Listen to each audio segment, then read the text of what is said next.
फिटकिरी साहाय्य मुहर दाग किपरि दूर करिवे आसंतु वीडियो माध्यम जानिबा। कला दाग दूर करने मुहरे फिटकिरी किपरि लगाइबे।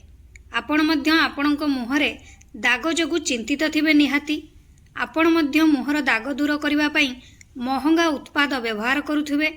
जदि हाँ तेबे आपण दाग दूर करने घरोई उपचार मध्य ट्राए करि पारिबे। फिटकिरी एपरी एक घरोई उपचार जहाँ चर्म संबंधी अनेक समस्या को दूर करिबारे सहायक होता है। मुहरु दाग दूर करिबारे मध्य फिटकिरी प्रभावशाली। फिटकिरी रे ब्लीचिंग गुण अछि जहाँ दाग कम करिबारे सहाय्य करे। आसंतु जानिबा किपरि फिटकिरी सहाय्य दाग दूर करि पारिबे। गुड आफ्टरनून आपण समस्त को मो तरफ नमस्कार। आशा करुच्ची आपण माने समस्ते भलरे थिबे। ताले चलंतु वीडियो आरंभ करिबा। किंतु वीडियो आरंभ करबा पूर्वरु आपण मानक भितर कहि जदि आज मो चैनल ले नुआ थांती ताले प्लीज प्रथम मो चैनल को सब्सक्राइब कर दियंतु। पाखरे थिबा बेल आइकन को क्लिक करंतु जहाँ फल मो नुआ नुआ वीडियो नोटिफिकेशन आपण मानक पाखरे खूब शीघ्र पहुंची जिवो। ताले चलंतु वीडियो आरंभ करिबा। एबे आसंतु आमे जानिबा केमती फिटकिरी को यूज करि परिबा। सेथिपई आपणकर जदि कला दाग फेस रे अछि तो आपण माने किछि पानी नियंतु। पानी रे फिटकिरी पीस पके दियंतु। ता सहित सेथिरे आपण माने गोलाप जल मिसांतु। एकु एबे कोन करिवे आपण माने फिटकिरी को बाहर करनेबे। 2-3 मिनिट परे फिटकिरी को बाहर करनेबे। एई पानी रे आपण माने आपणको फेस रे भल भाव लगांतु। एकु आपण माने टोनर भाव रे व्यवहार करि परिबे। आ एकु सप्ताह रे 2-3 थर लगेइबे। लगेइबा द्वारा आपणकर पूरा दाग सफा हो जिवो। आ मुह आपणकर पूरा काच भली ग्लो करिवो। सेमती सेकेंड उपाय रे आपण मानकर मुहर दाग दूर करिबा पई फिटकिरी पानी रे लेंबू रस मिसाई मध्य लगेइ परिबे। लेंबू रे साइट्रिक एसिड थाए जहाँ दाग दूर करिबारे सहाय्य करे। सेथिपई 2 चामच फिटकिरी पानी नेबे। सेथिरे 4-5 बुंदा लेंबू रस मिसेबे। एबे आपण माने एई पेस्ट को एकु भल भाबरे मुहरे लगेबे। मुहरे लगे 20 मिनिट पर्यंत अपेक्षा करिवे। तापरे आपण माने साधा पानी रे मुहटी को भल भाबरे धोई देबे। देखिबे चर्म संबंधी जदि किछि समस्या थाए से भी दूर होई जिवो। तास तो कला दाग चली जिवो। नहेले आपण माने सेम गोटे फिटकिरी पीस नेबे। 4-5 चामच पानी नेबे। सेथिरे किछि समय फिटकिरी को डिप करिवे। तापरे बाहर कर नेबे। सेही पानी रे आपण माने मुल्तानी मिट्टी मिसेई नेबे। मिसेई गोटे पेस्ट बनेबे।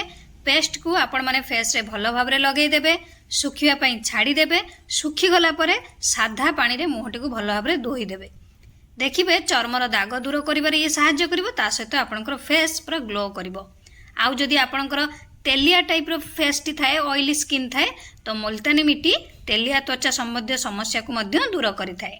सेमती नेक्स्ट उपाय रे आपण जदि चाहिबे फिटकिरी एवं एलोवेरा जेल सहाय्य मध्य मुहर दाग दूर करि परिबे। सेति पई 2 चामच एलोवेरा जेल नेबे। एथिरे आपण माने फिटकिरी पानी पूर्वरु जो आपण को कहली फिटकिरी को गोटे किछि समय टिके पानी रे डिप करके छाड़ी देबे। तापरे फिटकिरी बाहर कर देबे। आपणकर ये फिटकिरी पानी रेडी। एही पानी रे आपण माने एलोवेरा जेल मिसेबे। भल भाव गोटे पेस्ट बनेबे। पेस्ट को आपण माने मुहरे लगेई देबे। आधा घंटा छाड़ी देबे। तापरे साधा पानी रे मुहटी को धोई नेबे। पोछि सारिला परे आपण माने एलोवेरा जेल टिके चर्म रे भल भाव लगेई नेबे। जहा द्वारा आपणकर मॉइस्चराइजर काम करिथाय एलोवेरा जेल। एथिरे थिबा एंटीऑक्सीडेंट चर्मर दाग मध्य दूर करिथाय। नहेले आपण माने फिटकिरी सहित बेसन व्यवहार करी मध्य मुहरे लगेई दाग दूर करि परिबे। तेलिया त्वचा पई बेसन भल बोली विवेचना करा जाय। जदि आपणकर तेलिया चर्म तेबे आपण दाग दूर करिबा पई फिटकिरी एवं बेसन व्यवहार करि परिबे। सेथिपई 2-3 चामच बेसन नियंतु एवं सेथिरे फिटकिरी पानी मिसांतु। पूर्वरे जेमती आपण मानकु कहिली मु फिटकिरी पानी केमती प्रस्तुत करिवे सेही उपाय फिटकिरी पानी प्रस्तुत करी आपण माने बेसन सहित फिटकिरी पानी को मिसेई भल भाबरे आपण गोटे पेस्ट बनेई मुहरे लगे नेबे। आधा घंटा छाड़ी देबे। तापरे साधा पानी रे मुहटी को धोई देबे। देखिबे दाग दूर होबा सहित फेस पूरा ग्लो करिवो। आशा करूची आपण मानकु एही उपाय गुडी को भल लागिथिबो। जोटा जहा को पसंद आस्थिबो सेही उपाय रे आपण माने आपनको फेस रे लगांतु। देखिबे आपणकर जहाँ भी फेस रो चर्म संबंधी समस्या थाऊ बा आपणकर कला दाग थाऊ जहाँ किछि भी थाऊ फेस रो प्रॉब्लम सबू किछि क्लियर हो जिवो। सप्ताह रे 2-3 थर लगांतु। सेतिकी भी यथेष्ट किंतु लगांतु। आपण तो बहुत दामी दामी प्रोडक्ट यूज करचंती। थरे आपण माने ई घरोई उपचार करिकि देखंतु। देखिबे आपणकर फेस रो सबू प्रॉब्लम दूरे जिवो।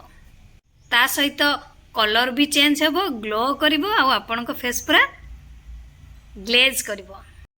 आशा करुच्ची आपण मानक भिडियोटी भल लगी जदि भल लगी थाए ताले निहाती लाइक कमेंट शेयर सब्सक्राइब करदेवे। मते ताले विदाई दियंतु पुणी देखा हबो नेक्स्ट वीडियो रे। नमस्कार।